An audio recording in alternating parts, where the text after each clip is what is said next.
So it's Rav Nosson's Yahrzeit Asara Pt1, and I thought we'd take a little swing into Hilchos Ta'anit because it's a fast day, and also specifically it's appropriate to learn today Likutei Halachos because, as I said, it is Rav Nosson's Yahrzeit, and he is the author of Likutei Halachos. So in his memory, Rav Nosson ben Rav Naftali Hertz, may it be that Hashem should give his neshama aliyah and that his merit should shine upon us, and we should be zocheh to experience bracha, zecher tzadik livracha.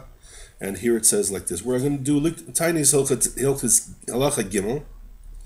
And it says it's about the inyan of the Arba Tzomos Shemiz'anin al Chorban Beis Hamikdash.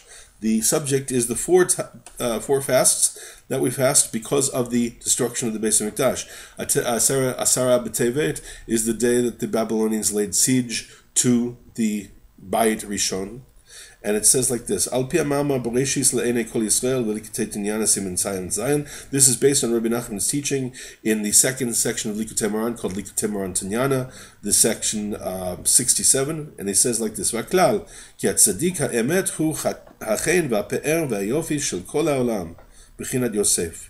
The main thing is the concept here is that the true tzaddik is the grace, is the beauty, is the glory of the entire world in the aspect of Yosef. Bechinat vayihi Yosef yefeh toar v'yefeh mareh. When it says Yosef was beautiful of appearance, beautiful of form and beautiful of appearance. V'al yado yicholin listakel b'atzmo b'chol hamidot sheba'in me'arba'a yisodot echo ochez behem. And through him, a person can look at himself in all the character traits that are rooted in the four foundational elements, how he is holding in them. In other words, what type of refinement does a person have in each of these character traits? How refined is he? How far away is he from refinement? Because all of the four foundational elements are drawn out from the place called Yesod. So each of the four foundational elements is a foundation, and it's drawn from the place called foundation, Yesod. And the Yesod is always the tzaddik. The tzaddik is called tzaddik Yesod Olam, the tzaddik who is the foundation of the world. So all the four Yesodot, all the four foundational elements, nimshachin me'at tzaddik shebichinat Yesod HaPashut, come out from the tzaddik who is the aspect of the simple foundation. Bechinat tzaddik Yesod Olam, as we said. Bechinat v'nahar yotze me'eden lahashkot, the aspect of the river that goes out from Eden to irrigate. Vayu laharba'a rishim, and that river was divided into four heads. Kishmo mishutaf bishmenu, because God's name is joined together with our names. V'shem Hashem hu bechinat arba otiot, and the name of God is the four letters. Umisham nishtal shlin harba yisodot, and from that four letters of God's name is where the four foundational elements are drawn out from in their spiritual root. In the beginning, before these four elements come down into physical form, we've talked about it in the past, how basically what Hashem did in order to create physicality out of infinite light, He created a series of step-down transformers, some of which are the names of Hashem, some of which are souls, some of which are sfirot. And of the sfirot, there are 10 sfirot, and the upper three are called mochin. They are the aspects of the mind and the concepts and the ability to understand things, and the other 7 are the manifestation of the traits which happen within the physical world. So the four and the arba mochin includes keter, chokhmah, bina, v'dat. So da'at really is considered, sometimes it's considered one of the sfirot, and sometimes it's considered not, and that's why you'll see, when you see the chart of the sfirot, the da'at is usually made with dotted line, a dotted line of a circle, the sfira, and you get chokhmah, you get keter, and you get chokhmah, and you get bina, and you get da'at. Now, da'at really is the reflection of keter. Da'at is a human being's appreciation of keter. Keter is the place where it's all unified, and we are all, as physical beings, we are in multiplicity. So our awareness of that unity is called da'at. So it's altogether there are 4 mochin, which are represented the 4 letters, which are foundational of the 4 those lights that are coming down from infinite light into finite physical form. The 4 foundational elements are rooted before they come down into the finite physical form. They first come in the form of mochin, these mind energies. Also, the three colors of the eye and the pupil are considered a foundational manifestation of the four. And so the eye being the connection to the brain, we get through the seeing, and the ability to perceive through the eye specifically is the ability to see multiplicity and be able to bring it to an awareness of unity. This is also the aspect of Shabbat. That Shabbos itself is considered these four manifestations, the three colors of the eye and the pupil.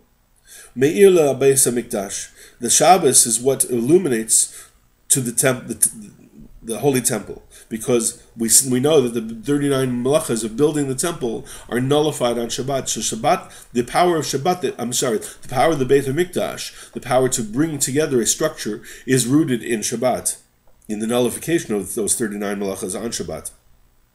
And we've talked about that elsewhere in Likutei Halachos on Shabbos. And this is all the aspect of the illumination of light.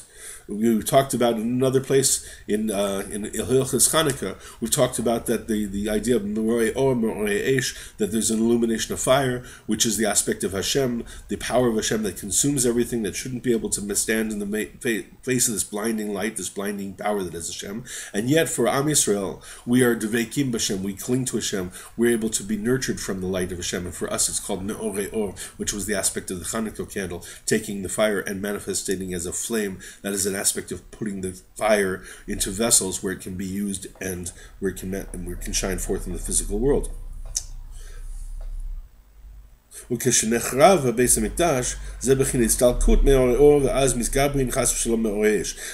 Hamikdash was destroyed, that's an aspect of the release of, or the shattering of the vessels that can hold the light and make it a Me'orei Or, an illumination of light, and instead it becomes, God forbid, a manifestation of fire, an illumination of fire, Me'orei Eish. The aspect of from the heavens was sent fire. And it says, that's the aspect of it. It says that there was a fire ignited in Zion, and it consumed its foundations. Because the Chorban Beit HaMikdash, which is the shattering and the loss of the ability to sustain the illumination of light, the illumination of fire became stronger, which caused a blemish in all the physical foundations of the foundational elements. Because the fixing of all these foundational elements, which are the root of all the character traits, can only happen through the illumination of light, which can only be drawn from the tzaddik. Which is Shabbat is the aspect of tzaddik, which was the illumination of the holiness in the Beis Hamikdash and the temple. Okay, now that was the introduction. Now we're going to learn about how these apply to the idea of the fast days. So this is section Aleph. Valkein kasha silukan shel tzadikim yoter mebichorban Beis Hamikdash. And he says a concept from a Chazal that says that the death of a tzaddik is harder on Am Yisrael than the destruction of the Beis Hamikdash, and that should, of the destruction of the temple, and that should give us a clue of how important tzaddik. And we've talked in other places that one of the things that the Satan, the powers of evil, did was to corrupt our belief, Jewish people's belief, in two of the most important spiritual tools that we have.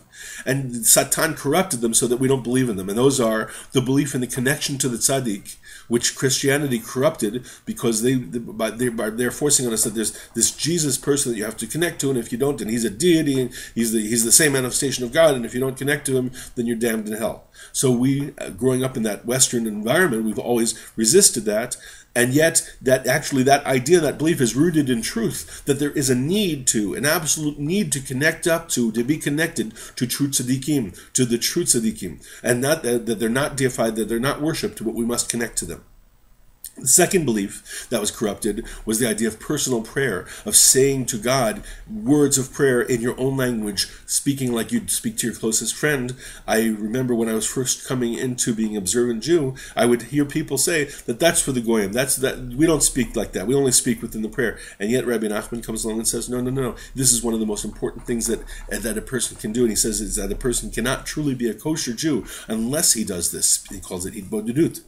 So in the meantime, we have this idea that the tzaddikim, that says the death of the tzaddikim are harder for Am Yisrael than the destruction of the Beis Hamikdash. Because the illumination of light, which is what the Beis Hamikdash created the vessel for, the illumination of God's light as opposed to a consuming fire, that illumination is rooted in tzaddik, is rooted in Shabbos. And tzaddik and Shabbos are equivalent. Shabbos l'meir leBeis Hamikdash. V'al ken kol mi sheyesh bo de'ah ki'ilu nivneh Beis Hamikdash b'miyamav. And that's why there's a concept brought in Pirkei Avot that any person who has de'ah, and de'ah we said is the knowledge of the unity of God. De'ah can be said to be the knowledge of God's unity, absolute hashgacha, and absolute perfection in each moment. That is called de'ah. And it says that anybody who has this de'ah is as if he built the Beis Hamikdash, because that person is in the aspect of tzaddik. The tzaddik is the absolute highest level, the absolute strongest manifestation of the understanding of de'ah, of da'at, and any person who has that is as if he'd built the Beis Hamikdash in his days. Ki kesheyesh bo de'ah shehem hamochin shezeh bechinat tzaddik shebedor. So when a person has de'ah, which is the foundation. De'ah is actually the foundation of all the mochin, keter, chokhmah, and bina, come down into de'ah, da'at. Shezeh bechinat tzaddik shebedor, which is the tzaddik of the generation, shezochen v'da'as mochin shehem bechinas ma'oreor. That, as we said, that tzaddik is the one who gets the illumination of light, and he is the main manifestation of that. Therefore, anybody who has that understanding of that awareness certainly is as if he built the temple in his days. Because the main building and establishment of the temple is because of the consciousness of awareness of Hashem and the mochin, the understanding, the wisdom and the understanding and the knowledge that comes down into the person. That is the main manifestation of what the temple is all about, and what is missing from the world since the destruction of the Beis Hamikdash is a level of knowledge of God. Section Bet. And this is the aspect of the 4 fast days. That we need to fast because of the destruction of the Beis Hamikdash, which is the aspect of the going up and the shattering, the loss of the ability to maintain illumination of light in the world. Because or is also the aspect of da'at. Light is an illumination of light, is the illumination of God's presence, because otherwise when we don't perceive God's presence, that's considered darkness. Because the main action of eating in a framework of holiness, of kedusha, is also an aspect of illumination of light. Because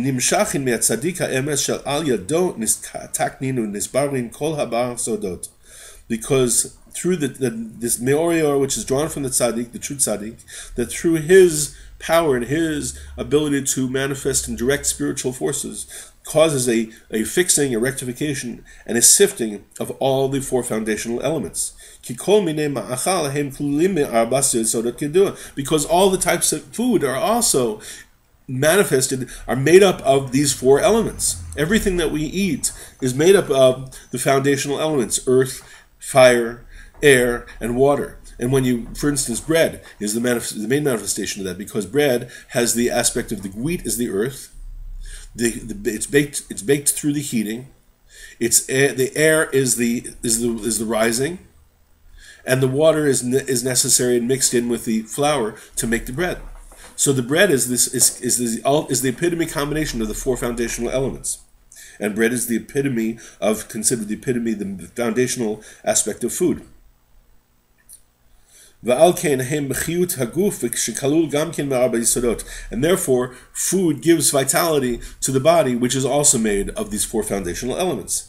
So therefore, with the illumination of light through the power of the tzaddik, which is the aspect of the building of the temple, that through this, all the four foundational elements are rectified. Then the eating becomes in a holiness, because when we eat for the purpose of sustaining ourselves so that we can serve Hashem, that is called eating in holiness. And so because the tzaddik eats for the satisfaction of his soul, in other words, he doesn't eat just for the taste, he doesn't eat just because he wants to taste something nice and feel good, to have a pleasant sensation, but rather he eats so that his body has the vitality, the energy to serve Hashem. That's called sova nafsho. Because when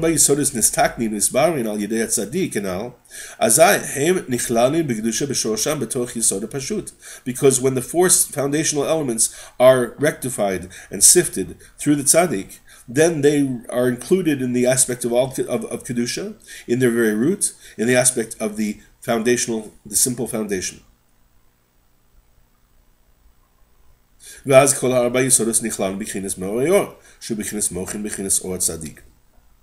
the four foundational elements are included in the aspect of illumination of light, which is the aspect of the mind, the powers of the brain, mochin, and the aspect of the light of the tzaddik. May we be zoche to bring down the light of the tzaddik in the manifestation of our control of the kedusha, and draw the illumination of light into the world, and have the illumination of awareness of God, and the aspect of the binyan of Beit HaMikdash, the building of the Beit HaMikdash. And then so doing, we will see soon the actualization of the physical building of the Beit HaMikdash in our time. We're going to take a pause here, and we'll be back, please God, with our next session. We'll continue. We're in the middle of section Bet.